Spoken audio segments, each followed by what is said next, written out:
ADD Nation. One manifestation of dukkha and dis-ease, increasingly prevalent in this era, is attention deficit disorder, ADD for short. ADD is a serious dysregulation in the process of attention itself. It occurs in both children and adults. 40 years ago, no one had ever heard of attention deficit. In fact, such a diagnosis didn't exist. Now it appears to be a widespread and growing affliction. Since meditation has everything to do with the cultivation of our capacity to pay attention, you might think that the meditative perspective could shed light on possible ways to prevent or treat this condition, and indeed, that is the case. But it might also be worth stating that from the perspective of the meditative traditions, the entire society suffers from attention deficit disorder, big time, and from its most prevalent variant, attention deficit hyperactivity disorder, ADHD. And it is getting worse by the day. Learning how to refine our ability to pay attention and to sustain attention may no longer be a luxury, but a lifeline back to what is most meaningful in our lives, what is most easily missed, ignored, denied, or run through so quickly that it could not possibly be noticed. I have a sense that as Americans, we also tend to suffer from attention deficit in another, more subtle and subterranean way, due to the particular direction our culture has taken in the past half-century. That is, we are lacking and feeling bereft of true caring attention from others. We are prone to feeling more and more lonely and invisible in this celebrity-obsessed entertainment culture that can be so isolating in its insularity. Think of watching the fare of sitcoms and reality TV night after night, emoting off other people's lives or fantasies, or finding one's most intimate relationships online in chat rooms or on Facebook, Snapchat, or Instagram, constantly looking for likes and approval and connection. Are we not also obsessively preoccupied with consuming? Think of the incessant drive to fill up your time, to get somewhere else, or obtain what you feel you're lacking so you can feel satisfied and happy. In our loneliness and isolation and seemingly perpetual impulse towards self-distraction in the service of finding a moment of meaningful connection, there is a deep longing, a yearning, usually unconscious or ignored, to belong, to be part of a larger whole, to not be anonymous, to be seen and known. For relationality, exchange, give and take, especially on an emotional plane, is how we are reminded that we have a place in this world, how we know in our hearts that we actually do belong and make a difference. It is deeply satisfying to experience meaningful connection with others. We hunger for that feeling of belonging, for the feeling that we are connected to something larger than ourselves. We hunger to be perceived by others, to be both noticed and valued for who we actually are, and not merely for what we do. And mostly, we are not. Rarely are we touched by the benevolent seeing and knowing of who we are by other people who, for the most part, are moving too fast and are far too self-preoccupied to pay attention to anyone else for too long. Our way of life across suburban and rural communities tends to be insular and isolating. Even urban neighborhood culture tends to be isolating, lonely, and insecure nowadays. Children watch hour upon hour of television or disappear into computer games or smartphones rather than play in neighborhoods, in part simply to ensure their safety, in part out of habit, addiction, and boredom. Their attention, while tuned into devices, is an entirely passive, asocial attention, a perpetual distraction from their own interiority and from embodied relationality. Many studies are showing that active social engagement is on the decline in children. And as adults, we may no longer know our neighbors, and we certainly don't depend on them as earlier generations did. It is the rare neighborhood that is a true community nowadays. Even in families in this era, many parents of young children are often so stressed, so preoccupied, and so infernally busy that they are at high risk for not being present for their children, even when they are physically present. Parents are so chronically overwhelmed and distracted that they may not even see their children clearly in many moments, or even think to pick up and hold the little ones when they are distressed. So no one in the family may be consistently getting the amount of attention they need and deserve. On the medical front, just getting your doctor to pay attention to you can be challenging or nigh impossible in this era. Doctors have so little time for their patients. They are squeezed and stressed by their own scheduling pressures. Unintended disregard can become an occupational hazard and an endemic condition. Good doctors guard against it knowingly as best they can, but even the best doctors are being crushed under the time pressures of medicine in this era of managed, you might say, rationed and increasingly profit-driven care. Attention deficit was probably not so prevalent when we were hunters and gatherers for most of the 100,000+ years of Homo sapiens sapiens sojourn on Earth, or when we turned to agriculture and animal husbandry, raising grains and livestock 10,000 years ago. Note that the word sapiens itself is the present participle, indicating unfolding in the present moment, of the Latin verb sapere, to know, to taste, to perceive, to be wise. We are the knowing species. We are the species that has the capacity to know and know that we know. In other words, to be wise and to have a meta perspective, to be aware of being aware, or so we named ourselves tellingly. As noted earlier, our hunter and gatherer ancestors needed to pay attention constantly, or they would either have starved or been eaten, gotten lost, or wound up exposed to the elements without shelter. And since the community one was born into was all there was, that capacity to pay careful attention and read the signs of the natural world was bound to include reading each other's faces, moods, and intentions. For all these reasons, any deficit in attention would have been strongly selected against in evolution. You would never have lived long enough to have children and pass on your genes. By the same token, farmers are naturally entrained into the rhythms of the earth and of new life and the hourly need for its tending. Paying attention and attunement to these cycles of nature, of the day and of the hours and of the seasons, long before there were clocks and calendars to mark the passage of time, were critical to survival. No wonder when we seek calmness, so many of us find it in nature. The natural world has no artifice. The tree outside the window and the birds in it stand only in the now, remnants of what was once pristine wilderness, which was and is where it is still protected, timeless on the scale of the human. The natural world always defines now. We instinctively feel a part of nature because our forebears were born of it and into it, and the natural world was the only world, all there was.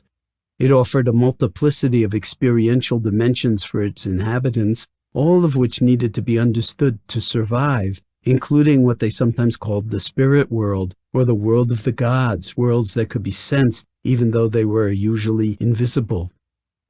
Changing seasons, wind and weather, light and night, mountains, rivers, oceans and ocean currents, fields, plants and animals, wilderness and the wild, speak to us even now. They invite us and carry us back into the present that they define and are always in, and we too, except that we forget. They help us to focus and to attend to what is important, remind us, in Mary Oliver's elegantly turned phrase, of our place in the family of things. But much has changed for us in the last 100 years as we have drifted away from intimacy with the natural world and a lifetime connectedness to the community into which we were born. And that change has become even more striking in the past 25 or so years, with the advent and virtually universal adoption of the digital revolution. All our so-called time-saving and enhanced connectivity devices orient us in the direction of greater speed, greater abstraction, greater disembodiment, greater distance, and if we are not careful, greater disconnect. It is now harder to pay attention to any one thing, and there is more to pay attention to. We are easily diverted and more easily distracted. We are continuously bombarded with texts, push notifications, appeals, deadlines, communications, and way too much information that we don't need and can't possibly take in and process. Things come to us fast and furious, relentlessly, and almost all of it is man-made. It has thought behind it, and more often than not an appeal to either our greed or our fears. These assaults on our nervous system continually stimulate and foster desire and agitation rather than contentedness and calmness. They foster reaction rather than communion, discord rather than accord or concord, acquisitiveness rather than feeling whole and complete as we are. And above all, if we're not careful, they rob us of time, of our moments. We are continually being squeezed for time and catapulted into the future as our present moments are assaulted and consumed in the fires of endless urgency, even if it's just the urgency to get one more thing done. And it can seem like there's never enough time. In the face of all this speed and greed and somatic insensitivity, we are entrained into being more and more in our heads, trying to figure things out and stay on top of things, rather than sensing how they really are. In a world that is no longer primarily natural or alive, we find ourselves continually interfacing with machines that extend our reach, even as we succumb to disembodying ourselves through their addictive use, whether it is the radio in the car itself, the television in the bedroom, the computer in the office, and increasingly in the kitchen, and the smartphone everywhere. The relentless acceleration of our way of life over the past few generations has made focusing in on anything at all something of a lost art. That loss has been compounded by the digital revolution, which, think back just a few short years if you're old enough, rapidly found its way into our everyday lives in the form of home computers, fax machines, beepers, cell phones with cameras, palm devices for personal organization, laptops, 24/7 high-speed connectivity, the internet and its World Wide Web, and of course, email, all now increasingly wireless, not that long ago an unthinkable dream, the stuff of science fiction. For all the undeniable convenience, usefulness, access, efficiency, improved coordinating, information, organization, entertainment, and ease of online shopping, banking, and communication these digital developments bring with them, this colossal technological revolution that has barely even begun has already irreversibly transfigured how we live our lives, whether we realize it or not. And there's no question that it has barely begun, yet already it has thoroughly transformed the home and the way we work. Many people now sit in front of consoles, stare at screens, and type and click on icons all day long, day after day. To a first approximation, that is what most work has turned into for a huge segment of the workforce, and has upped the ante in terms of how much work we can get done in a day, and therefore our expectations for the attainment of goals and for the immediate delivery of whatever it is we or they want. This new way of working and living has inundated us all of a sudden with endless options, endless opportunities for interruption, distraction, highly enabled responsibility, every pun intended in that, and a kind of free-floating urgency attached to even the most trivial of events. The to-do list grows ever longer, and we are always rushing through this moment to get to the next. All this threatens to erode our ability and inclination to sustain attention and thereby know things in a deep way before initiating some kind of action. We see this lack of attention when, on email, we click send only in the next second to remember that we forgot to attach what we said we would, or decide we didn't really want to say what we just did, or that we really wanted to say something we didn't, but it's already gone. The technology itself undermines any time we might be inclined to take for reflection. It fosters a sometimes irresistible urge to get it out and scroll down to the next thing, move on to the next item in our inbox. We might sigh inwardly and then let it be, or send a correction if possible. What else can we do with prematurely escaped emails? But in this way, a pervasive mediocrity can creep into our everyday discourse and interactions. especially if we are not mindful of these insidious choices we are making from one moment to the next. For we are literally, as some ADD specialists have observed, being driven to distraction by all our delicious opportunities and choices. We even interrupt ourselves, often moment by moment, in our compulsive multitasking. So foreign has our capacity and desire to concentrate the mind and direct it towards one object become. We drive ourselves to distraction, and the human world drives us to distraction in ways the natural world in which we grew up as a species never did. The human world, for all its wonders and profound gifts, also bombards us with more and more useless things to entice us, seduce us, pique our fancy, appeal to our endless desire for becoming. It erodes the chances of us being satisfied with being in any moment, with actually appreciating this moment, without having to fill it with anything or move on to the next one. It robs us of time even as we complain we don't have any. It has given rise to a dance of inattention and instability of mind. Oh, that we could work at being undistracted, and to be undistracted when we work. It is telling and actually tragic that large numbers of young children are now being medicated for ADD and ADHD, down even to 3-year-olds. Could it be that in many of these cases, it's the adults who are entraining the children into distraction and hyperactivity, if such behaviors are not actually normative for these times, and therefore, strictly speaking, normal under the circumstances? Maybe the children's behavior is only a symptom of a much more pervasive dis-ease of family life, and life in general in this era, as is likely the case for the rampant obesity epidemic we are seeing in children and adults. If parents are rarely present because we are so busy and overwhelmed, and if we are lost in our heads even when we are physically present, and if we are away at work most of the time, including evenings and weekends, or on the phone a lot when we are home, and also juggling all the physical and organizational needs of the household, perhaps our children, even the very little ones, are suffering from outright parent deprivation and a huge, almost genetic grief behind it. Perhaps there is a deficit of parental attention, a deficit of actual living, breathing, feeling, body snuggling, reliable rather than erratic, undistracted presence.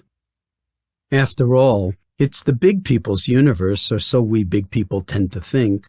So if we adults are impelled to be distracted constantly to one degree or another, and have a hard time focusing on any one thing for long, is it any wonder that more and more children might be that way too, since their rhythms from the time they are born are to an extraordinary degree, especially as newborns and infants, so attuned to ours? Or perhaps in some cases the children are not really suffering from ADD at all, or at least before they get phones and instant messaging. They may be just normal children with a lot of energy, as some temperaments exhibit. But they may now be perceived, even diagnosed, as classroom problems, behavioral deviance with ADD or ADHD, because the adults no longer have the time or inclination or patience to deal consistently with the normal exuberance and challenges of childhood. So many of us feel trapped by our circumstances, yet at the same time also addicted to the speed at which our lives are unfolding. Even our stress and distress can feel oddly satisfying or outright intoxicating. So we may be reluctant to actually slow down and give ourselves over to the present moment, to attend fully to our children's needs when they are in conflict with our own, even though our children's needs are very real and ever-changing, not because they have a behavioral disorder, but because they are children. If anything, our children may be succumbing to a dis-ease acquired from having to live with us in our ADD, ADHD households, and having to go to overly regimented ADD, ADHD schools with disembodied curricula dominated by huge amounts of mostly fragmented, unintegrated information.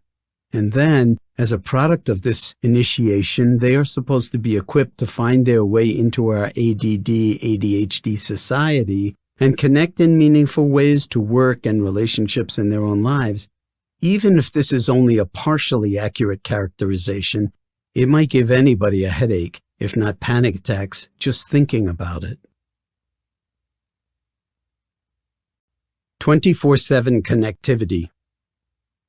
With the tiniest bit of attention, it's easy to realize that our world is changing radically right under our very noses in ways that have never before been experienced by the human nervous system. In light of the enormity of these changes and their impact on our lives and families and work, it might be a good idea to reflect from time to time on just how they may be affecting our lives. For that matter, it might be a good idea to bring mindfulness to the whole domain of 24/7 connectivity and what it is doing for us and to us. My guess is that, for the most part, we have hardly been noticing. We've been too caught up in adapting to the new possibilities and challenges, learning to use the new technologies to get more done and to get it done faster and perhaps even better, and in the process becoming completely dependent on them, even addicted. And whether we realize it or not, we are being swept along in a current of time acceleration that shows no signs of slowing down. The technology, so touted to produce gains in efficiency and leisure, threatens to rob us of both if it hasn't already done so. Who do you know who has more leisure? The very concept seems foreign to our time, a throwback to the 1950s. It is said that the pace of our lives now is being driven by an inexorable exponential acceleration known as Moore's Law, after Intel founder Gordon Moore, who first stated it, governing the size and speed of integrated circuits. Every 18 months, the computing power and speed of the next generation of microprocessors increases by a factor of 2, while their size decreases by a factor of 2, and their cost remains about the same. Think of it. Increasing processing speed, greater and greater miniaturization, and cheaper electronics with no end in sight. This combination proffers a seduction in computer systems for work and home, consumer products, games, and portable electronic devices that can easily lead to outright addiction and the loss of all sense of measure and direction as we respond willy-nilly to the increasing volumes of email, voicemail, faxes, pages, and cell phone traffic coming in from all corners of the planet. True, aside from the mountains of junk and aggressive ads and the bombardment of our senses virtually everywhere, so there is no escape, much of what comes to us is from people we care about and with whom we want to stay connected. But what about balance, and how do we regulate the pace of instant and ubiquitous connectivity and the expectations of instantaneous responding? With digital devices and smartphones, we are now able to be so connected that we can be in touch with anyone and everyone at any time, do business anywhere, get texts and calls, or check email anywhere and at any time. But has it ever crossed your mind that in the process we run the risk of never being in touch with ourselves? In the overall seduction, we can easily forget that our primary connection to life is through our own interiority, the experiencing of our own body and all our senses, including the mind, which allow us to touch and be touched by the world and to act appropriately in response to it. And for that, we need moments that are not filled with anything, in which we do not jump to get one more phone call in, or send one more email, or plan one more event, or add to our to-do list even if we can. Moments of reflection, of mulling, of thinking things over, of thoughtfulness. Within the urgency and tyranny of connectivity, what about connectivity with ourselves? Are we becoming so connected to everybody else that we're never where we actually are? We are at the beach on the cell phone, so are we there? We are walking down the street on the cell phone, so are we there? We are driving on the cell phone, so are we there? Do we have to let the possibility of being in our life go out the window in the face of the speed up in our pace of life and the possibilities for instant and endless connection? What about not connecting with anyone in our in-between moments? What about realizing that there are actually no in-between moments at all? What about being in touch with who is on this end of the call, not the other end? What about calling ourselves up for a change and checking in and seeing what we are up to?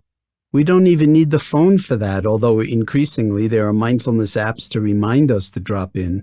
But while those might be useful for developing or deepening a formal meditation practice, including the ones I developed specifically to accompany this book, what about just being in touch with how we're feeling in any moment and every moment, even in those moments when we may be feeling numb or overwhelmed or bored or disjointed or anxious or depressed or needing to get one more thing done? What about being connected to our bodies and to the universe of sensations through which we sense and know the outer landscape?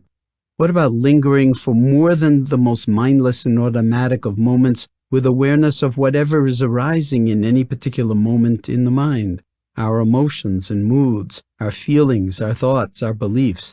What about lingering not just with their content, but also with their feeling tone, their actuality as energies and significant events in our lives, as huge reservoirs of information for self-understanding, huge opportunities for catalyzing transformation, for living authentically in accordance with what we are experiencing moment by moment, and with what we know and understand? What about cultivating a bigger picture that includes ourselves on any and every level, even if the picture is always a work in progress, always tentative, always changing, always emerging, or failing to emerge, sometimes with clarity, sometimes not? Much of the time, our newfound technological connectivity serves no real purpose, just habit, and pushes the bounds of absurdity, as in the New Yorker cartoon. A train station at rush hour, people pouring out of the train and people pouring onto the train, all with cell phones to their ears. The caption, "I'm getting on the train now. I'm getting off the train now." Who are these people? Oh yes, I forgot. It's all of us. What's wrong with just getting on the train or getting off the train without that vital piece of information being communicated? Doesn't anyone just get off a plane now and meet their party the old-fashioned way and just have the cell phone for backup? From my casual observations, once the plane lands, the answer is no. Pretty soon, if we're not careful, it will be, "I'm in the bathroom now, I'm washing my hands now." Do we really need to know? If we are telling ourselves, it might just be a mindful noting of our experience and therefore quite useful in cultivating awareness of embodied experience unfolding in the present moment. I'm getting on the train and knowing it. I'm getting off the train and knowing it. I'm going to the bathroom and knowing it. I am feeling the water on my hands and knowing it. I'm appreciating where clean water comes from and how precious it is. That is embodied wakefulness. With practice, we may come to see that the personal pronoun is not so necessary. It's just getting on, getting off, going, feeling, knowing. Tell someone else? Who needs it? It can annihilate the moment through distraction, diversion, and reification. Somehow, being alone in and with our experience is no longer deemed sufficient, even though it's our life in that moment. It does give one pause, maybe just the pause we need to realize our essential but so easily missed connectedness with the body, the breath, with the unadulterated, analog, non-digitized world of nature, with this moment as it is, and with who we actually are. This is not to say that much of the technology we are immersed in nowadays is not amazing and extremely useful. Cell phones allow parents to stay in touch with their children wherever they are, day or night. They alerted passengers on one hijacked plane on 9/11 to what their situation was and apparently led passengers on the fourth plane to prevent it from hitting its target. Cell phones allow us to find each other and to coordinate our activities in amazing and useful ways. But they are also a major cause of car accidents, as people are now more preoccupied with their phone conversations, and according to a recent study, even more so with fiddling with the radio dial, with eating, and with grooming themselves, than they are with driving safely or even knowing where they are as they are driving. It adds a whole new level of meaning to being out to lunch, dangerously so, bordering on the criminal in many cases. Phone to ear. Whoops, sorry, I just almost ran you over. I didn't see you crossing in front of me. I was in the middle of a heavy conversation with my accountant, my lawyer, my mother, my business partner. And that is to say nothing about the huge issues of privacy digital technology is confronting us with, that our every purchase and movement can be tracked and analyzed, and our personal habits profiled and cataloged in ways that we can scarcely imagine, and that may redefine entirely what we consider to be the realm of the private. At the very least, it means receiving more and more catalogs in the mail. Computers and printers and their amazing software capabilities, coupled with the capacity to exchange documents instantly by email anywhere and everywhere, and access information instantly that might before have taken days to get at our very fingertips, in many cases allow us individually and collectively to get more work done in a day than we might have gotten done in a week or even a month 25 years ago, and perhaps better work too. I am not by any stretch of the imagination advocating a Luddite-like condemnation of technological development and romantically wishing to turn the clock back to a simpler age. But I do think it's important for us to be mindful of all the new and increasingly powerful ways available to us, with more and more on the way every day and every year, through which we can and will be able to lose ourselves in the addictive pull of the outer and forget about the inner, thereby becoming even more out of touch with ourselves. The more we are entrained into the outer world in all these new and increasingly rapid ways that our nervous system has never before encountered, the more important it may be for us to develop a robust counterbalance of the inner world, one that calms and tunes the nervous system and puts it in the service of living wisely, both for ourselves and for others. This counterbalance can be cultivated by bringing greater mindfulness to the body, to the mind, and to our experiences at the interface between outer and inner, including the very moments in which we are using the technology to stay connected, or in which the impulse to do so is arising. Otherwise, we may wind up at very high risk of living robotic lives where we no longer even have time to contemplate who is doing all this doing, who is getting somewhere more desirable, and is it really? Continual partial attention. Linda Stone, a former Microsoft researcher, was quoted by Thomas Friedman in the New York Times, describing our present state of mind as one of continual partial attention. Friedman himself gets personal. I love that phrase. It means that while you're answering your email and talking to your kid, your cell phone rings and you have a conversation. Now you're involved in a continuous flow of interactions in which you can only partially concentrate on each. If being fulfilled is about committing yourself to someone else or some experience, that requires a level of sustained attention, said Miss Stone. And that is what we are losing the skills for, because we are constantly scanning the world for opportunities, and we are constantly in fear of missing something better. That has become incredibly spiritually depleting.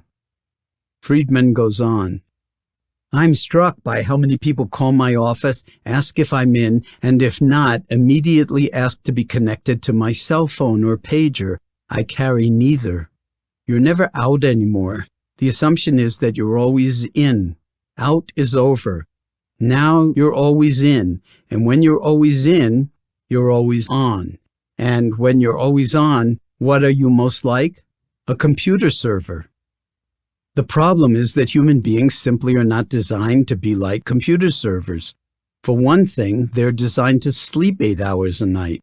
As Jeff Garton, dean of the Yale School of Management and author of The Mind of the CEO, said, maybe it's not time for us to adapt or die, but for the technology to adapt or die. But that kind of adaptation is not likely without a major commitment to become more mindful. Perhaps it has not escaped your notice that nowadays, more and more, in large measure due to the innovations in office technology, there's no end to work. There is no longer a work day, as work and our capacity to do it anywhere expands into all hours of the clock. There's no longer a work week for many of us, and no boundary between the week and the weekend. There's no longer a workplace, as any place, airplanes, restaurants, vacation homes, hotels, walking down the street, biking along a bike path, becomes a work site and a cell phone, email, and internet portal. As a full-page advertisement in the New York Times put it 10 years ago, when Microsoft Office goes wireless, an amazing thing happens. You can now take your workplace anywhere. Yes, this is wonderful and convenient and unbelievably helpful in many ways, and in the past 10 years or so, work has only gotten more and more that way. I am not criticizing it so much as suggesting that we bring awareness to how the lure of incoming and outgoing demands for our attention and input is influencing our lives, and to remember that it might be possible to make moment-to-moment choices in favor of greater balance. The more we make use of the technology, the more we come to depend on it and become entrained into its ever-accelerating lure. The more we need to ask ourselves, when is our time for us? When is our time for just being, for living an analog life? When is family time important enough not to be interrupted or carried away from? When is there time for just walking or biking or eating or shopping and just being with what is unfolding in that moment without extraneous intrusions or the need to get the next thing done at the same time to further our never-ending agenda to accomplish or just fill up, we also say kill, time when we are bored? And would we even know what to do with such time any longer, how to be in it if it did appear? Or would we reflexively pick up a newspaper or phone someone or start clicking the remote as we ourselves get more and more remote from real life? A few examples from the business section of the Sunday New York Times from 2004, 3 years before the advent of the iPhone in 2007. 10 years ago, you had to be in the office 12 hours, said Bruce P. Melman, Assistant Commerce Secretary for Technology Policy and a former executive at Cisco Systems, who says he now spends 10 hours a day at work, giving him more time with his wife and 3 children, while also making use of his wireless laptop, BlackBerry, and mobile phone. I get to help my kids get dressed, feed them breakfast, give them a bath, and read them stories at night, he said. He can also have Lego air fights, a game in which he and his 5-year-old son have imaginary dogfights with Lego airplanes. Both love the game, and it has an added benefit for Dad. He can play with one hand while using the other to talk on the phone or check email. The multitasking maneuver occasionally requires a trick. Although Mr. Melman usually lets his son win the Lego air battle, he sometimes allows himself to win, which forces his son to spend a few minutes putting his plane back together.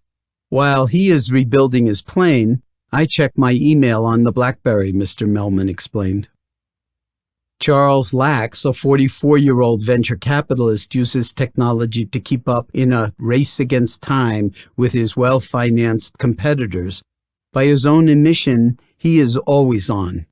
On his office desk is a landline telephone, a mobile phone, a laptop computer connected to several printers, and a television often tuned to CNN or CNBC. At his side is the aptly named Sidekick, a mobile device now surpassed and made obsolete by the smartphone that serves as camera, calendar, address book, instant messaging gadget, and fallback phone. It can browse the internet and receive email. He's been known to pick it up whenever it chirps at him, and he acknowledges having used it to check email in the men's room. There's no downtime in the car either. I talk on the phone, but I have a headset, Mr. Lack says. Does he do anything else, like using his Sidekick to read email? I won't be quoted as saying what else I do because it could get me arrested, he said, laughing. Mr. Lack said he loved the constant stimulation. It's instant gratification, he said, and it staves off boredom. I use it when I'm in a waiting situation, if I'm standing in line waiting to be served lunch or getting takeout coffee at Starbucks, and my God, at the airport, it's disastrous to have to wait there. Being able to send an email in real time is just... Mr. Lax paused. Can you hold on for a second? My other line is ringing. When he returned, he said he shared this way of working with many venture capitalists. We all suffer a kind of ADD, he said. It's a bit of a joke, but it's true. We are easily bored. We have lots of things going on at the same time. He even checks his email during workouts at the gym. The technology gives him a way to direct his excess energy. It's a kind of Ritalin, he said. But he said technology dependence could have its downside. I'm in meetings all the time with people who are focused on what they're doing on their computers, not on the presentation. To the degree that we become addicted to the technology, seduced into the computer server mode, to at least that degree, we will need to assert the primacy of our interior lives and the power of full, moment-by-moment attention in connecting with ourselves and the world as it unfolds moment by moment. If we are never away from email and smartphones, if we are continually seduced into mindless multitasking, then out may be over, as Friedman says, but in may be over too, rendered meaningless as we cease knowing how to be fully present, or how to give our wholly undivided attention to one matter, or even that it might matter. It has been shown time and time again that effective multitasking is a myth. Performance on every one of the tasks in question degrades as our attention shuttles back and forth among competing demands. So the challenge of the moment is really the question of whether we can be in for ourselves ever again. Can presence of mind be sustained over time? Can we pay attention to just one thing, the matter at hand, whatever it may be? Are we ever going to be off duty so that we can be rather than just do? And when might that be? If not for the whispered longing and innate wisdom of our own hearts, what and who will ever call us home to ourselves anymore? And will we need the phone company or some embedded microchip somewhere in the future to do even that? The sense of time passing.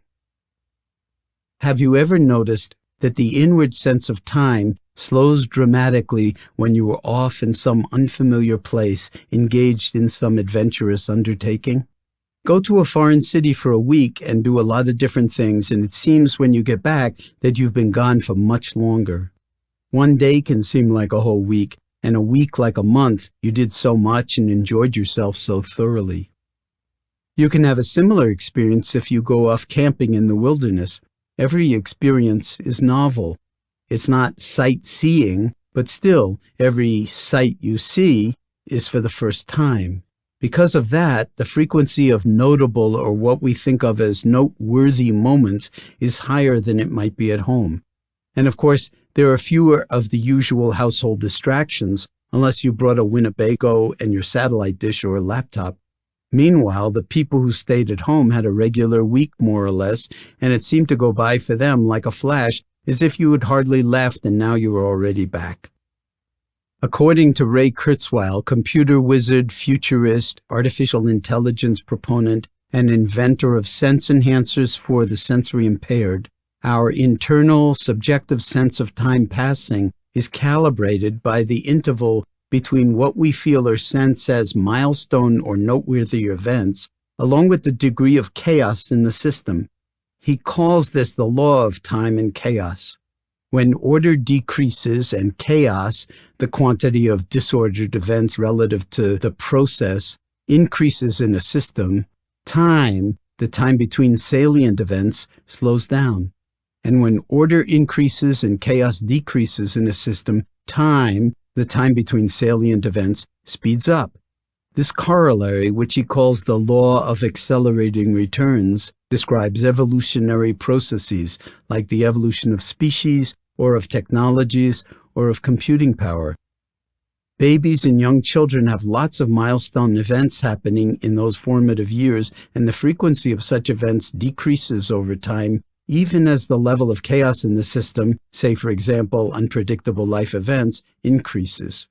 The interval between milestone events is short, and thus the felt experience of childhood is one of timelessness, or of time passing very slowly. We are hardly aware of it. We are so much in the present moment.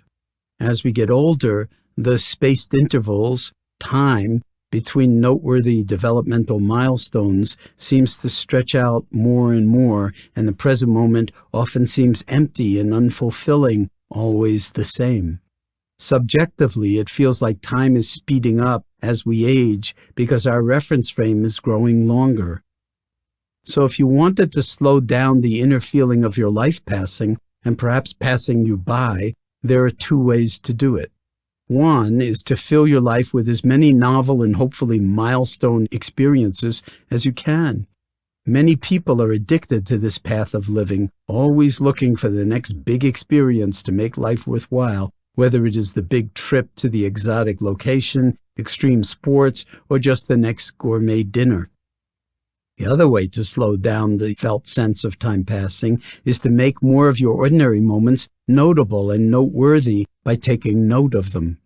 This also reduces the chaos and increases the order in the mind. The tiniest moments can become veritable milestones. If you were really present with and inhabiting your moments with full awareness as they were unfolding, no matter what was happening, you would discover that each moment is unique and novel and therefore momentous. Your experience of time would slow time down. You might even find yourself stepping out of the subjective experience of time passing altogether as you open to the timeless quality of the present moment. Since there are an astronomically large number of moments in the rest of your life, no matter how old you are, the more you are here for them, the more vivid life becomes. The richer the moments themselves, and the shorter the interval between them, the slower the passage of time from the point of view of your experience of it, and the longer your life becomes as you are here for more of your moments. Now, interestingly, there is yet another way in which the sense of time passing slows down. This way feels really bad. That is when we are caught up in depression, emotional turmoil, and unhappiness. If things don't go well on our vacation, a week, even a day, can seem interminable because we don't want to be here.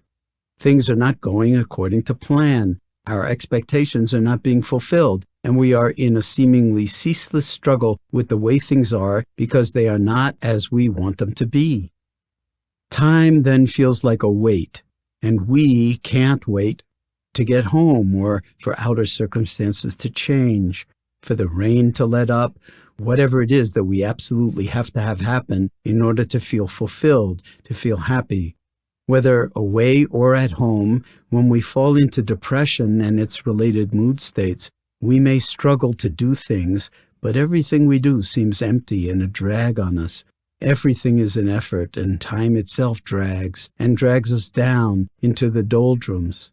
It feels as if a significant, momentous, uplifting event will never happen, that there are no more developmental milestones to be achieved or experienced. In the domain of the outer world, Kurzweil argues that our technologies are evolving at an exponential rate, following the law of accelerating returns, of which Moore's law is a case in point, and thus the milestone developments in technology are coming faster and faster. Since our lives and our society are now so intimately entwined with our machines, this acceleration in the rate of change itself is simultaneously entraining our lives into an increasingly accelerating pace, which is why things not only seem to be, but actually are, going faster and faster. We are having to adapt to an ever-quickening pace of working and ever more demanding needs to process huge amounts of information quickly, communicate about it effectively, and get more important or at least urgent things done. Even our options for being entertained have expanded at an ever-accelerating pace, providing us with increasing and increasingly instant choices in our attempts to find moments of relaxation, distraction, and satisfaction. And it is only getting faster as time goes on. Many digital engineers believe, Kurzweil among them, that as machines are programmed to become more and more intelligent, in the sense of capable of learning and modifying their output on the basis of their input, machines themselves rather than people would design the next generation of machines. This is already happening in many industries. Moreover, what with the potential for silicon implants, such as memory upgrades, robots that simulate thinking, and perhaps even feelings, nanotechnology, and genetic engineering, some prescient digital engineers are warning that evolution has gone beyond the human and now includes the evolution of machines, such that the era of human beings as we know and use the term human may be coming to a close, and more quickly than any of us realize or can fathom. If this has even a remote possibility of being true, then perhaps we had best explore the full repertoire of our humanity and our evolutionary inheritance while we still have it to explore, which would include asking questions about how valuable it is to us as a society to consciously regulate this technological evolution so that it does not extinguish those aspects of our billion or so years of genetic inheritance and perhaps 100,000 years as Homo sapiens sapiens and mere 5,000 years or so of what we call civilization that we consider important and valuable. We have been extraordinarily precocious as a species, especially in our development and use of tools, language, art forms, thought, science, and technology. But in other arenas, we have yet to avail ourselves on anything approaching a global scale of our potential for self-knowing, for wisdom, and for compassion, for example. These dimensions of our inheritance are innate to our large brains and our extraordinary bodies, but so far they remain woefully underdeveloped. We may have a very hard time adapting to what we're facing as a species in the coming decades unless we find ways to cultivate those aspects of our own minds, find ways to slow time down both inwardly and outwardly, and use our moments and our capacity for clear seeing and for wisdom to better advantage. Coming back to the experience of time passing, mindfulness can restore our moments to us by reminding us that it is possible and even valuable to linger with them, dwell in them, feel them through all our senses, and know them in awareness. That awareness, we could say, is experientially outside of time, in the eternal now, the present.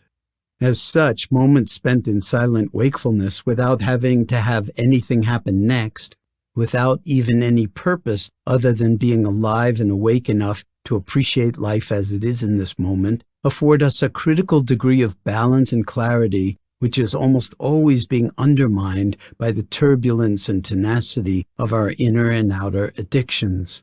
In this way, mindfulness slows down or even stops for a time the felt sense of time passing.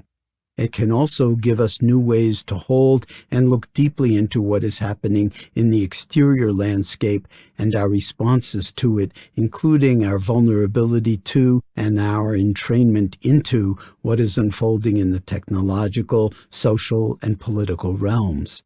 And in the interior landscape, mindfulness gives us a chance to see beyond the emotional reactions and patterns that afflict us with misery and a sense of despair and loneliness.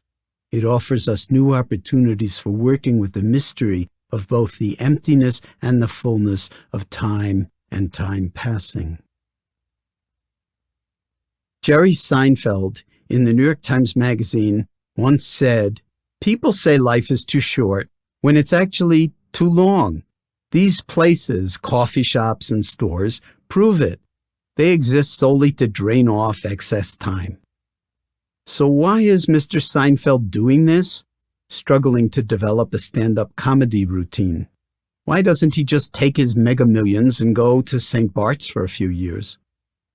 I do think about that a lot. The reason, I guess, is that I really do love it. I love doing stand-up. It's fun, and it uses everything you have as a human being, and it all happens right here and now. The degree to which you achieve anything is immediately reflected right back to you in that moment. Awareness has no center and no periphery. It is hard to notice, but also hard not to notice, that awareness, when we dwell within it, has no center and no periphery. In that way, it resembles space itself and what we know of the boundaryless structure of the universe. Yet despite Galileo, the Copernican revolution, and Hubble's astounding discovery of the expansion of the universe in all directions from every location, we still tend to think and feel and speak as if the cosmos were centered on our little planet. We speak of the sun rising in the east and setting in the west, and that convention works very well for us in getting us through the day, even though we know full well that it's not what is actually happening at all, and that actually the planet is rotating us into and out of the view of the sun. We are happy to go along with the appearance of things, even though the actuality is somewhat different. Our vantage point has naturally evolved through the body's senses, so the fall into Gaia-centrism and self-centeredness is easily understood and totally forgivable. It's what we might call the conventional subject-object view of the world. It's not entirely true, but overall it works pretty well as far as it goes. This same impulse to make a center and place ourselves in it colors virtually everything we see and do, and so it is no wonder that it also affects even our experience of awareness, at least until we peel back the conventional view we impose on ourselves and experience it as it actually is. Our point of view stems inevitably from our point of viewing. Since our experience is centered on the body, everything that is apprehended seems to be in relationship to its location and known through the senses. There is the seer and what is seen, the smeller and what is smelled, the taster and what is tasted, in a word, the observer and the observed. There seems to be a natural separation between the two, which is so self-evident that it's hardly ever questioned or explored except by philosophers. When we begin the practice of mindfulness, that invariable sense of separation, expressed as the separation between the observer and what is being observed, continues. We feel as if we are watching our breath, as if it is separate from whoever is doing the observing. We watch our thoughts, we watch our feelings, as if there were a real entity in here, a me, who is carrying out the instructions, doing the watching, and experiencing the results. We never dream that there may be observation without an observer, that is, until we naturally, without any forcing, fall into observing, attending, apprehending, knowing. In other words, until we fall into awareness. When we do, even for the briefest of moments, there can be an experience of all separation between subject and object evaporating. There is knowing without a knower, seeing without a seer, thinking without a thinker, more like impersonal phenomena merely unfolding in awareness. The viewing platform centered on the self, and therefore self-centered in the most basic of ways, dissolves when we actually rest in awareness in the knowing itself. This is simply a property of awareness and of mind, just as it is for space. It doesn't mean that we are no longer a person, just that the boundaries in the repertoire of being a person have dramatically expanded and are no longer limited to the separation we conventionally inhabit that has me in here and the world out there, and everything centered on me as agent, as observer, even as meditator. The larger, less self-oriented view emerges as we venture beyond the conventional boundaries of our five senses into the landscape, or should I say, spacescape or mindscape of awareness itself, or what we might call pure awareness. It is something we have already tasted to one degree or another in some moments, however brief, even if we have never been involved with meditating in any formal sense. But the degree to which we can inhabit a subjectless, objectless, non-dual awareness, where there would no longer be an us who is inhabiting anything, increases as we give ourselves over wholeheartedly to attending. It can also be revealed to us suddenly in moments when conditions are ripe for it, often catalyzed by intense pain, or more rarely, by intense joy. The I-centeredness falls away. There is no longer a center or a periphery to awareness. There is simply knowing, seeing, feeling, sensing, thinking, feeling. We've all tasted the boundarylessness of awareness on those occasions when we were able to suspend our own point of view momentarily and see from another's point of view and feel with him or her. We call this feeling empathy.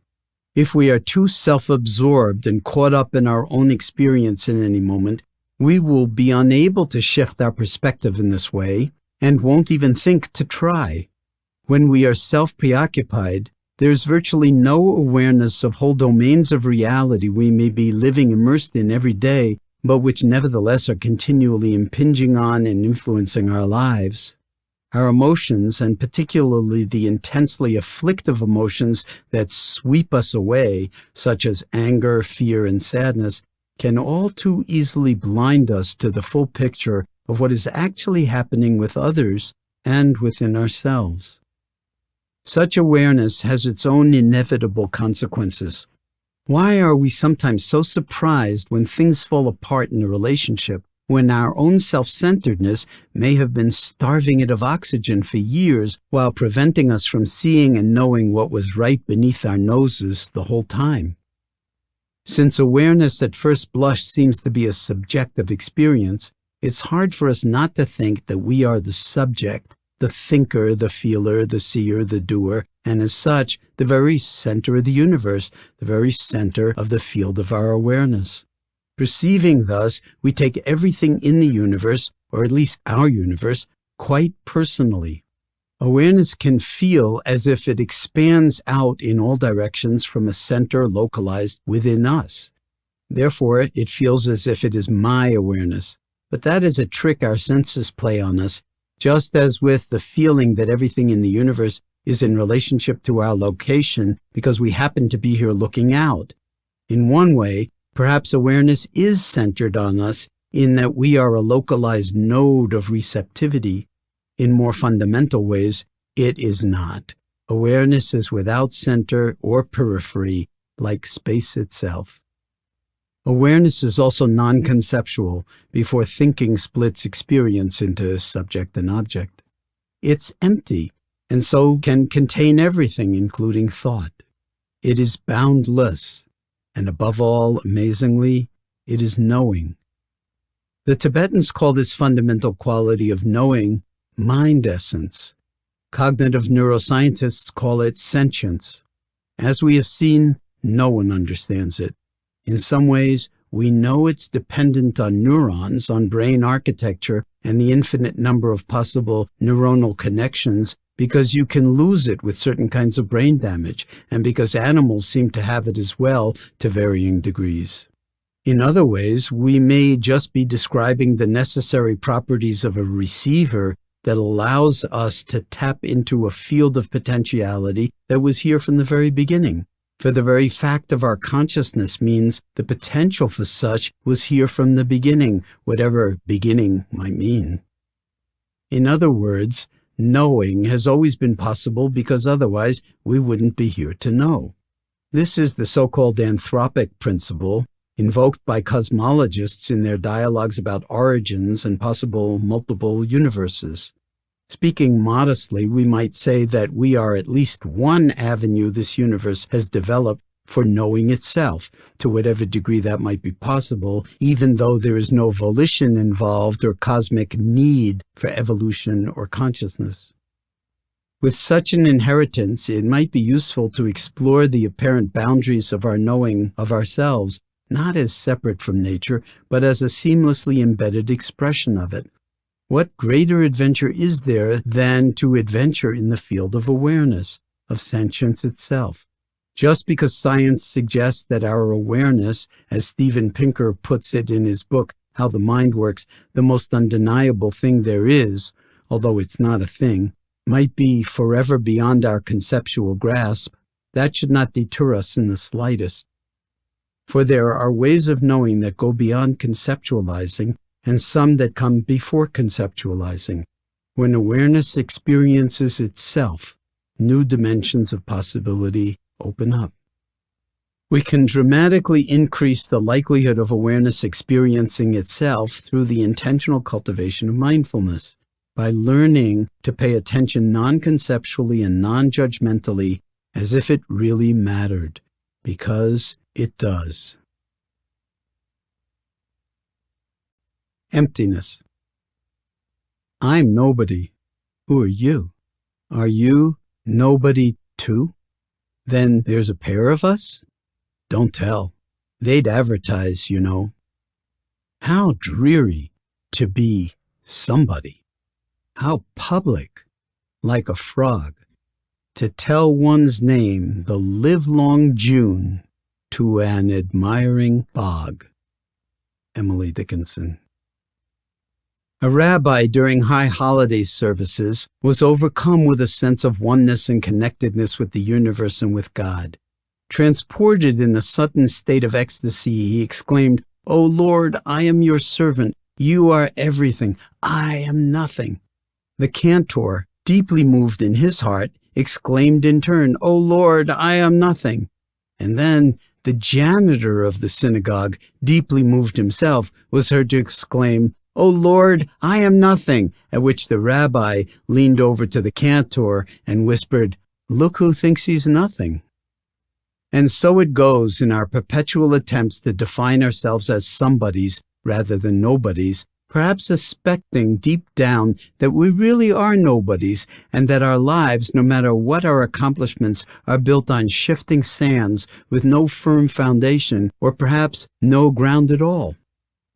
Robert Fuller, in a highly elegant analysis in the book Somebodies and Nobodies, sees this tension in ourselves and between each other as the fundamental motive force behind the social and political ills of violence, racism, sexism, fascism, anti-Semitism, and ageism plaguing the world.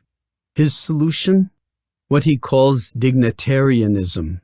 That we treat everyone as having the same fundamental dignity that transcends their standing and accomplishments, which are, he argues cogently, as does Jared Diamond in Guns, Germs, and Steel, in large part more a matter of accident, opportunity, and geography than anything else. Harvard AIDS public health researcher Jonathan Mann, who died in the Swissair Flight 111 crash off the coast of Nova Scotia, himself a tireless advocate for the role of dignity in creating and sustaining health on all levels in our world, wrote, "Injuries to individual and collective dignity may represent a hitherto unrecognized pathogenic force with a destructive capacity towards physical, mental, and social well-being equal to that of viruses or bacteria." Powerful words. We human beings are indeed all geniuses of one kind or another, and what we hunger for most, and what most requires protecting, it seems, is our fundamental dignity. It turns out, writes Fuller, that what people need and want is not to dominate others, but to be recognized by them. It's an interesting thought. Diamond would no doubt disagree, given the endlessly repeated history of domination of more technologically advanced cultures over less technically advanced ones. Yet for all our desire for recognition, to be seen and known and accepted as we are, and to have that be recognized as a basic human right, how easily we can be caught by our own limited and self-centered thinking, even when it is so-called spiritual thinking, perhaps especially when it is so-called spiritual thinking. In the process, we can actually belie and betray what it is we most know, what we most are, and what we most care about. Because thinking, when all is said and done, no matter what kind of thinking it is still only thinking. Who do we actually think we are? Look who thinks he's nothing. And what do we think we are? These are questions we shun. We avoid bringing our full attention to inquiring into such matters, even though they matter most. We would rather construct a story that emphasizes some aspect of self as a permanent, enduring entity, even if you call it nobody or nothing, and then cling to it and feel bad about it, even though we know that we're not really that, than to look into the mysterious nature of our being beyond our names, our appearance, our roles, our accomplishments, our privileges, acknowledged and unacknowledged by us, and our inveterate mind constructions. The habit of making up stories about ourselves that, upon examination, are seen to be only partially true, only true to a degree, makes it very difficult to come to peace of mind because there is always the lingering sense that we're not entirely who we think we are. Maybe the fear of it is that we are less than we think we are, when the actuality of it is that we are much, much more. If we think we are somebody, no matter who we are, then we are mistaken. And if we think we are nobody, we're equally mistaken. As Sentience might put it, if you say you are somebody, you are attached to name and form. So I will hit you 30 times. If you say you are nobody, you are attached to emptiness. So I will hit you 30 times. What can you do? Perhaps it is thinking itself that is the problem here. Joko Beck, a cherished American Zen teacher and friend who died at age 94 in 2011, opened her book, Nothing Special, with a powerful image emphasizing the transitory and fleeting character of our lives as individual entities in the larger stream of life.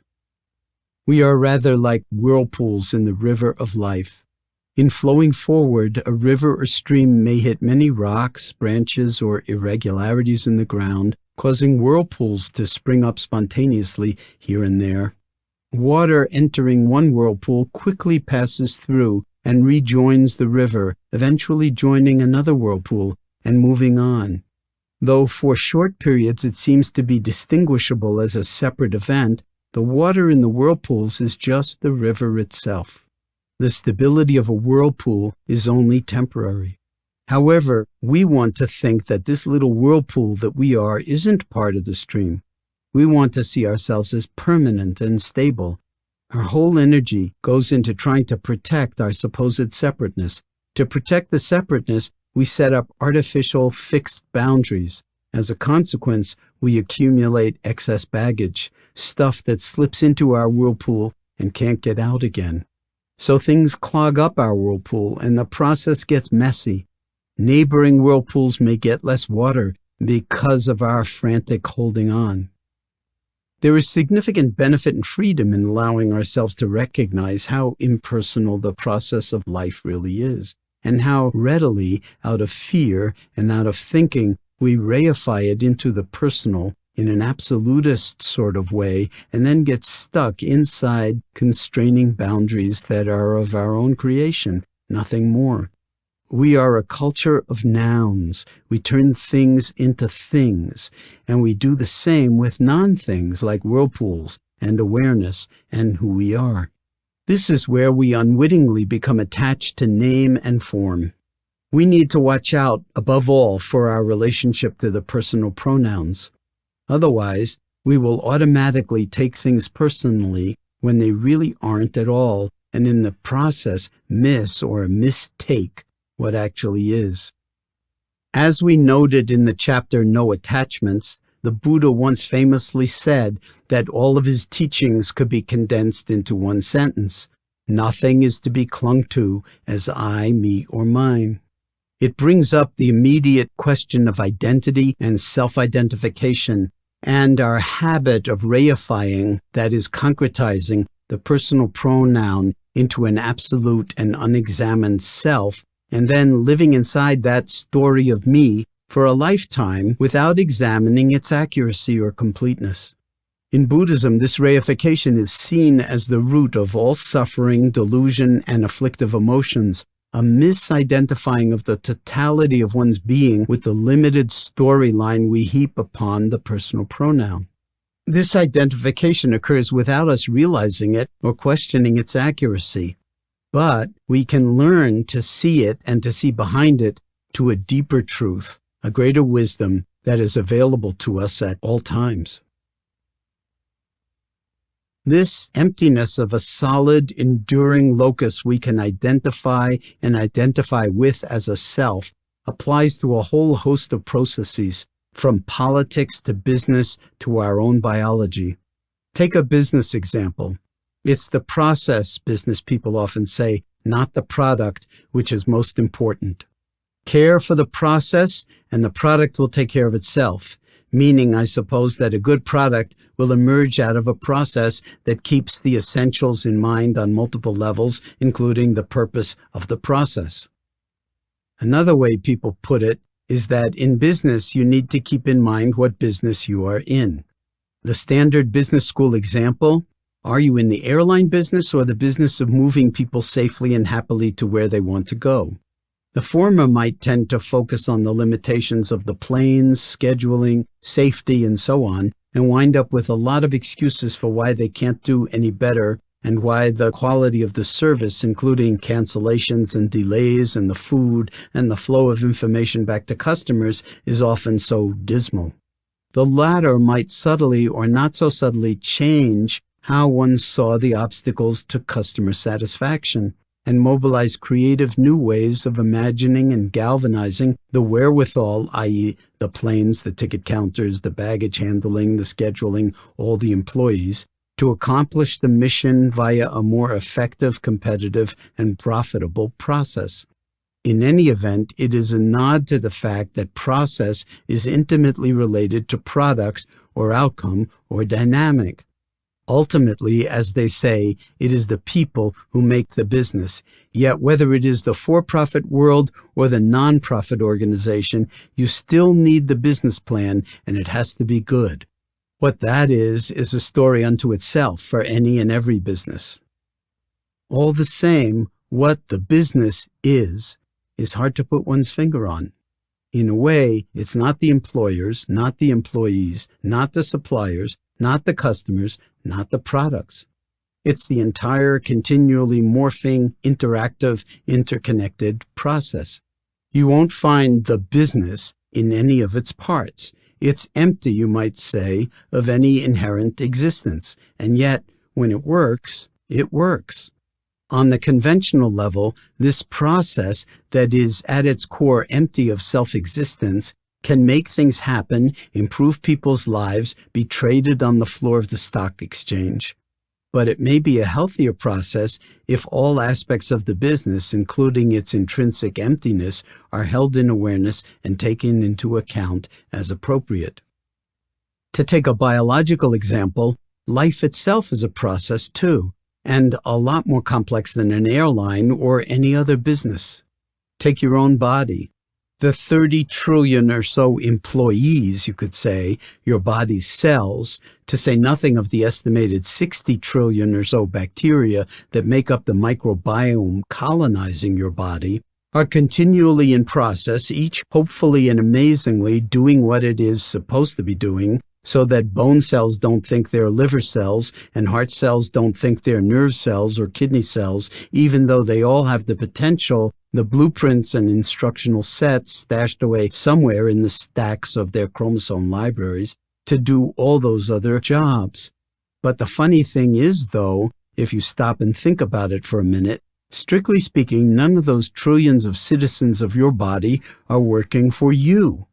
It is all rather impersonal. Your cells are just doing what they do, following their nature as laid down in the genetic code and in the historical continuity of cell-based life, going all the way back. What we think of as our unique personhood is mysteriously the product of that process, just as any business enterprise is a product of its own energies and processes and output. Our body and its health, our sentience, our emotions are all intimately dependent on our biochemistry, on ion channels, axonal transport, protein synthesis and degradation, enzymatic catalysis and metabolism, DNA replication and repair, regulation of cell division and gene expression, immunosurveillance through macrophages and lymphocytes, genetically programmed and highly regulated cell death, technically known as apoptosis, antibody production to neutralize and dispel compounds and structures the body has never seen before that might be harmful. The list of complex cellular processes and their seamless integration into a society we call the living organism is a long one, and even now, for all our knowledge, still far from complete. And that process, when you look deeply into it, is also somehow empty of any fixed, enduring selfhood. There is no us, no somebody in it that can be identified no matter how hard we look. We are not in our ribosomes or our mitochondria, not in our bones or our skin, not in our brains, though our experience of being a person and living a life and interfacing with a world are all dependent on at least a minimum level of functioning and coherence of all of that on levels we are still hard-pressed to imagine for all our scientific precocity and brilliance. Nor are we our eyes. A great deal is known about vision, yet we do not know how we create the world we live in from the light coming into our eyes. We have an experience of the sky being blue on a clear day, yet there is no blueness to be found either in the light of that particular wavelength, nor in the retina, the optic nerves, or in the occipital cortex, that is the visual center of the brain. And yet we experience the sky instantly as blue. Where does the experiencing of blue come from? How does it arise? We don't know. It's a mystery, as is every other phenomenon that emerges through our senses, including our mind and our sense of being a separate existing self. Our senses build a world for us and situate us in it. This constructed world usually has a high degree of coherence and a strong sense of there being a perceiver and whatever is being perceived, a thinker and whatever is being thought, a feeler and whatever is being felt. It is all impersonal process, and if there can be said to be a product, it is nowhere to be found in the parts themselves. Of course, we are one of evolution's solutions to getting around on the planet in successful ways as a species.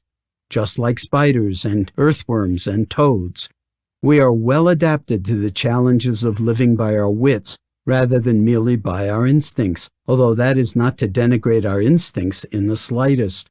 We have opposable thumbs at our disposal and an upright bipedal gait that frees our hands to grasp things and to fabricate tools and gadgets. Importantly, we also have thought and awareness at our disposal, at least as inherent capacities that can be refined and used for multiple purposes under rapidly changing conditions. Scientists call these characteristics emergent phenomena. Ursula Goodenough, a masterful biologist and teacher at Washington University in St. Louis, cleverly speaks of them as something more from nothing but. Emergent properties do just that. They emerge as forms and patterns that come out of the complexity of the process itself. They are not attributable to the individual parts of the process, but to the interactions among the parts.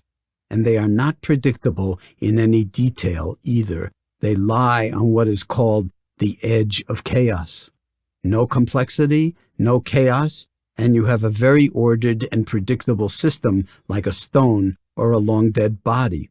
Too high a degree of chaos in a dynamical system, and you get disorder, dysregulation, dis-ease, and symptoms of that dysregulation such as atrial fibrillation or panic attacks. There is a lack of overriding coherence or order. In between, you get the interesting stuff. A living, dynamical system at the edge of chaos is always, well, at the edge of chaos, conjuring what seems in one way to be quite a delicate balance, in another way, a process that seems remarkably robust with a complex and continually changing order of its own that keeps it fairly stable. Think of a rhinoceros, a life form threatened with impending extinction. What an extraordinary manifestation, so well adapted to its environment when it had one that was unthreatened by forces beyond its ken. Its very existence, the dynamical balance and complexity of impersonal life processes, the mystery of the whole of it, its very form and function giving rise to something beyond form and function, to an emergence of sentience, to rhinoceros mind, you could say, living within its own coherence on its own terms, completely embedded in and wholly integrated into its own natural rhinoceros world, yet empty of any inherent existence as an isolated self, a whirlpool in the stream of life. This is what makes life so interesting, and we might add, sacred, and important to protect and honor. Emergent phenomena are not restricted to living systems. Chess is in essence not the pieces or the moves, but what emerges when highly skilled players interact with the rules of the game. Knowing the rules doesn't give you chess. Chess is tasted in the playing, when you really know that universe through total immersion and the interplay of minds, a set of agreed-upon rules, and the board and pieces, and the possibility of learning. None of it by itself is chess. All are needed for chess to emerge. Same for baseball or for any other sport. We love to see what emerges again and again and again because you never know. That's why the game has to be played. The Heart Sutra, chanted by Mahayana Buddhists around the world, intones, "Form does not differ from emptiness. Emptiness does not differ from form. That which is form is emptiness. That which is emptiness, form." The same is true for feelings, perceptions, impulses, consciousness. People can get scared hearing such a thing and maybe think that it's nihilistic, but it's not nihilistic at all. Emptiness means empty of inherent self-existence. In other words, that nothing, no person, no business, no nation, no atom exists in and of itself as an enduring entity, isolated, absolute, independent of everything else. Nothing. Everything emerges out of the complex play of particular causes and conditions that are themselves always changing. This is a tremendous insight into the nature of reality, and it was arrived at long before quantum physics and complexity theory through direct, non-conceptual meditative practices, not through thinking or mere philosophizing. Think of it, that new car you are so excited about, a whirlpool, nothing more. Empty, soon to be on the junk pile. In the interim, to be enjoyed, but not clung to. Same for our bodies, same for other people. We make so much of people. We reify them as deities or devils, tell ourselves big stories or little stories of their triumphs or tragedies, divide them into somebodies and nobodies. But they and all of us are soon gone, for all the trouble we caused or the beauty we brought into the world. The big issues of yesterday are literally nothing today. The big issues of today will be nothing tomorrow. That doesn't mean they were not or are not important. In fact, they may be far more important than we can possibly conceive. Therefore, we need to be ultra careful not to turn them into a kind of mindless fodder for consumption by thought alone. If we realize the emptiness of things, then we will simultaneously realize their gravity, their fullness, their interconnectedness, and that may cause us to act with greater purpose and greater integrity, and perhaps as well with greater wisdom in our private lives and also in the shaping of our national policies and conduct as a body politic on the world stage. In fact, it is helpful to recognize the intrinsic emptiness of what may seem like an enduring self-existence in any and all phenomena and at all times. It could free us individually and collectively of our clinging to small-minded, self-serving interests and desires, and ultimately to all clinging. It could also free us from small-minded, self-serving actions so often driven by unwise perceptions or outright misperceptions of what is occurring in either inner or outer landscapes. That's not to suggest any kind of immoral passivity or quiescence, but rather a wise and compassionate awareness that keeps the inherent non-existing emptiness of self in mind and is not afraid to act forcefully and wholeheartedly out of that understanding and see what happens. For emptiness is intimately related to fullness. Emptiness doesn't mean a meaningless void, an occasion for nihilism, passivity, and despair, or an abandoning of human values. On the contrary, emptiness is fullness, means fullness, allows for fullness, is the invisible, intangible space within which discrete events can emerge and unfold. No emptiness, no fullness. It's as simple as that. Emptiness points to the interconnectedness of all things, processes, and phenomena. Emptiness allows for a true ethics based on reverence for life and the recognition of the interconnectedness of all things and the folly of forcing things to fit one's own small-minded and short-sighted models for maximizing one's own advantage when there is no fixed enduring you to benefit from it, whether you is referring to an individual or a country. The Heart Sutra drones on. No eyes, no ears, no nose, no tongue, no body, no mind, no color, no sound, no smell, no taste, no touch, no object of mind, no realm of eyes, and so forth until no realm of mind consciousness. Look at what it's doing with the senses, with our gateways for knowing the world. It is reminding us that none of our senses or what is sensed has any absolute independent existence. They are all part of a larger fabric of causes and events woven together. We need this reminding over and over again to break, or at least call into question, the persistent habit of believing that the appearance of things is the reality. The Heart Sutra continues.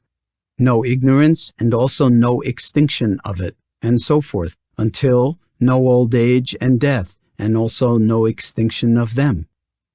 Here, the sutra is reminding us that all our concepts are empty of intrinsic self-existence, including our views of ourselves and our possibilities for improving and transcending anything. It is pointing to the non-dual, beyond all thinking, beyond all limited concepts, including all Buddhist teachings, which here and in the coming lines are being explicitly included in having no intrinsic self-existence. No suffering, no origination, no stopping, no path, no cognition, and also no attainment, with nothing to attain. The Four Noble Truths, the Eightfold Path, all out the window. And yet, the Bodhisattva depends on Prajnaparamita, and the mind is no hindrance. Without any hindrance, no fears exist. Far apart from every perverted view, she dwells in nirvana. In the three worlds, all Buddhas depend on Prajnaparamita and attain Anuttara Samyak Sambodhi. Once we recognize, remember, and embody in the way we hold the moment and the way we live our lives that there is no attainment and nothing to attain, the sutra is saying all attainment is possible. This is the gift of emptiness, the practice of the non-dual, the manifestation of Prajnaparamita, of supreme perfect wisdom. And we already have it. All that is required is to be it. When we recognize that we already are, then form is form and emptiness is emptiness, and the mind is no longer caught in anything. It is no longer self-centered. It is free. I said to the wanting creature inside me, "What is this river you want to cross? There are no travelers on the river road, and no road. Do you see anyone moving about on the bank or resting? There is no river at all, and no boat, and no boatman. There is no tow rope either, and no one to pull it. There is no ground, no sky, no time, no bank, no ford. And there is no body and no mind.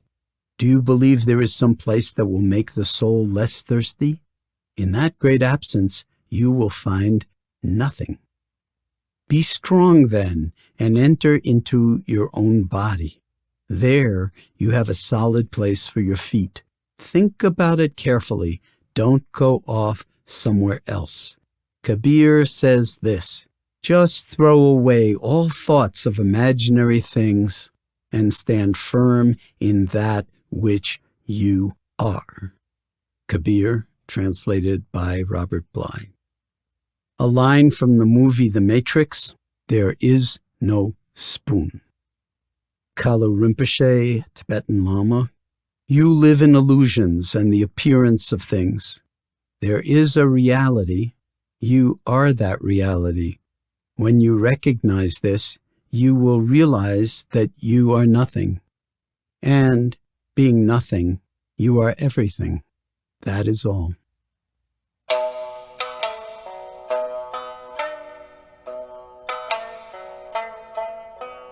This has been a Hachette audio production of Meditation is Not What You Think. Written and read by Jon Kabat-Zinn. Produced by Michelle McGonigal. Directed by Patrick Smith. Recorded by Charlie Braun, Other Side of the Track Studio. Post-production by Audio Media Production.